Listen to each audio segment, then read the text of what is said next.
Assalamualaikum warahmatullahi wabarakatuh. Perkenalkan, nama saya Desi Aryani, NPM E1D018-088. Di sini saya akan mempresentasikan sebuah materi mengenai modal perusahaan. Jenis-jenis modal itu ada dua. Yang pertama ialah modal asing atau hutang, yang kedua ialah modal sendiri. Modal asing atau hutang ialah modal yang memperhatikan kepada kepentingannya sendiri, yaitu kepentingan kreditur. 2. Modal dengan beban bunga yang tetap tanpa memandang adanya keuntungan atau kerugian. 3. Modal yang hanya sementara turut bekerja sama dengan perusahaan.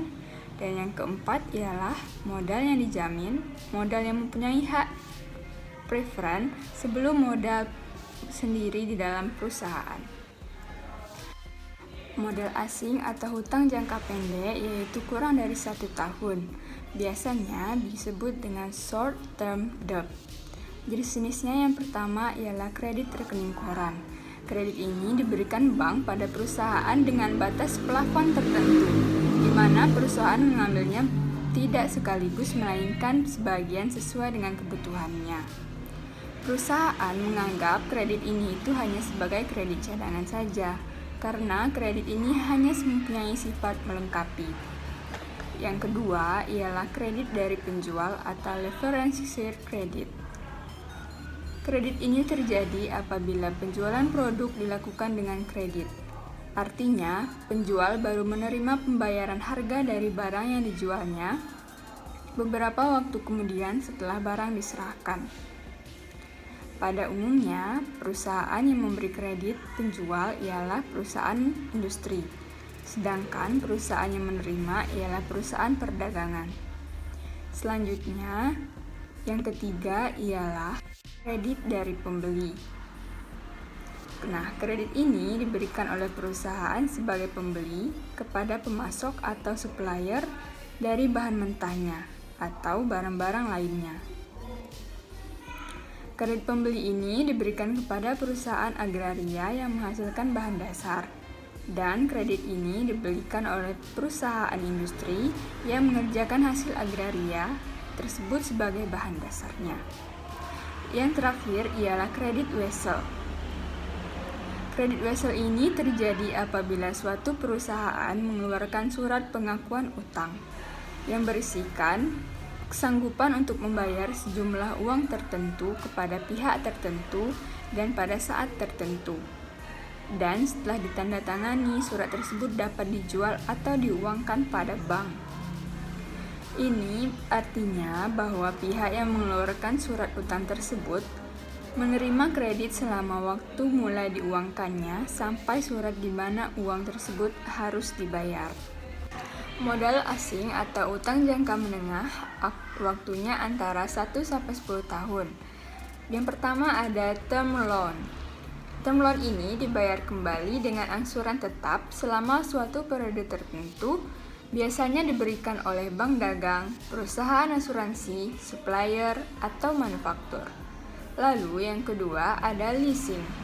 Leasing ialah suatu alat atau cara untuk mendapatkan servis dari suatu aktiva tetap atas persetujuan suatu kontrak di mana pemilik dari aktiva menginginkan pihak lain atau lessor untuk menggunakan jasa dari aktivitas tersebut selama suatu periode tertentu.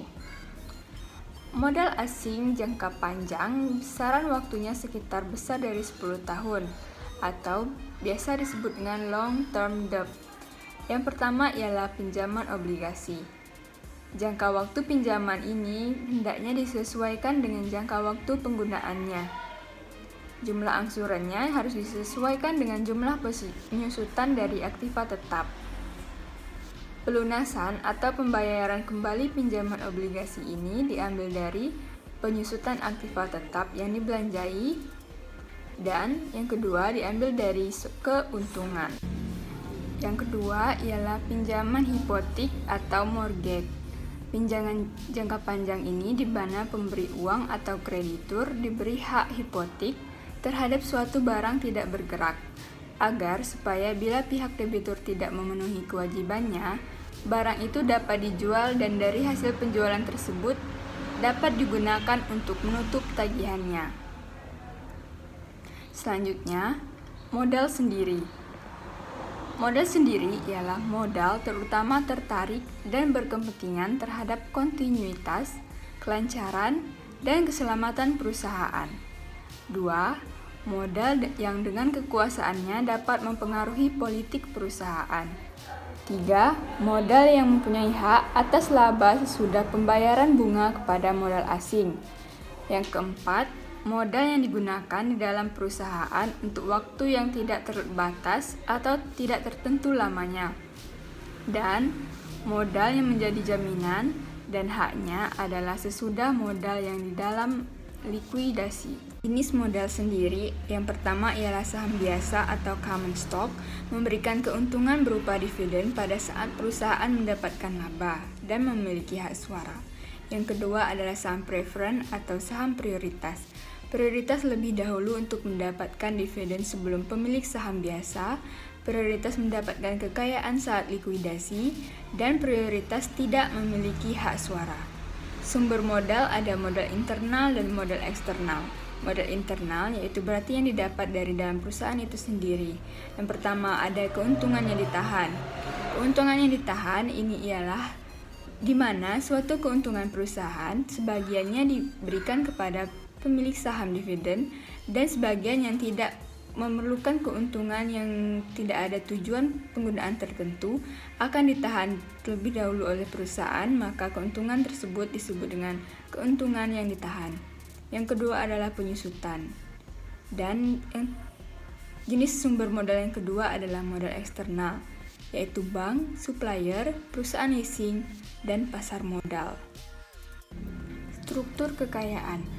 Menurut Rianto 1995, struktur kekayaan adalah perimbangan atau perbandingan baik dalam artian absolut maupun dalam artian relatif antara aktiva lancar dan aktiva tetap. Struktur modal atau kapital struktur merupakan perbandingan antara kewajiban jangka panjang dengan jumlah modal sendiri. Struktur finansial adalah perbandingan baik dalam artian absolut maupun relatif antara total kewajiban dan modal sendiri. Modal kerja, yaitu modal yang dibutuhkan untuk menjalankan kegiatan perusahaan sehari-hari dan untuk menjaga kontinuitas suatu perusahaan. Menurut Kasmir 2012, modal kerja perusahaan dibagi menjadi dua, yaitu modal kerja kotor dan modal kerja bersih. Modal kerja kotor yaitu semua komponen yang ada di aktiva lancar secara keseluruhan dan sering disebut modal kerja seperti kas, bank, surat-surat berharga, dan lain-lain. Modal kerja bersih merupakan seluruh komponen aktiva lancar dikurangi dengan seluruh total kewajiban lancar. Ada 3 konsep modal yang kerja yang umumnya dipergunakan yaitu 1. Konsep kuantitatif, 2. Konsep kualitatif, 3. Konsep fungsional.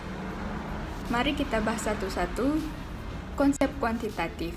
Konsep kuantitatif ini menitikberatkan pada kuantum jumlah yang diperlukan untuk memenuhi kebutuhan perusahaan dan dalam membiayai operasinya, yang bersifat umum atau menunjukkan jumlah dana untuk tujuan operasi jangka pendek. Konsep ini menganggap bahwa modal kerja adalah jumlah aktiva lancar. Total modal kerja sama dengan total aktiva lancar. Yang kedua, konsep kualitatif atau net konsep. Konsep ini menitikberatkan pada kualitas modal kerja. Dalam konsep ini, modal kerja adalah kelebihan aktiva lancar terhadap hutang jangka pendek, yaitu jumlah aktiva lancar yang berasal dari pinjaman jangka panjang maupun para pemilik perusahaan. Bersifat kualitatif karena menunjukkan tersedianya aktiva lancar yang lebih besar pada hutang lancarnya. Modal kerja sama dengan total AL dikurang total HL. Selanjutnya yaitu konsep fungsional. Konsep ini menitikberatkan fungsi dari dana yang dimiliki dalam jangka menghasilkan pendapatan atau laba dari usaha pokok perusahaan. Dasarnya, dana-dana yang dimiliki perusahaan itu akan digunakan untuk menghasilkan laba sesuai dengan usaha pokok perusahaan. Tapi tidak semua dana yang akan digunakan untuk memperoleh atau menghasilkan laba di masa yang akan datang. Pentingnya modal kerja yang pertama adalah memungkinkan perusahaan dapat beroperasi dengan efisien. 2. Memungkinkan perusahaan memberikan syarat kredit kelangganan. 3. Memungkinkan perusahaan mempunyai persediaan dalam jumlah cukup besar. 4. Melindungi perusahaan dari krisis modal kerja. Yang kelima, memungkinkan perusahaan dapat memenuhi kebutuhan pelanggan. Nah, itulah tadi hasil presentasi dari saya. Terima kasih. Wassalamualaikum warahmatullahi wabarakatuh.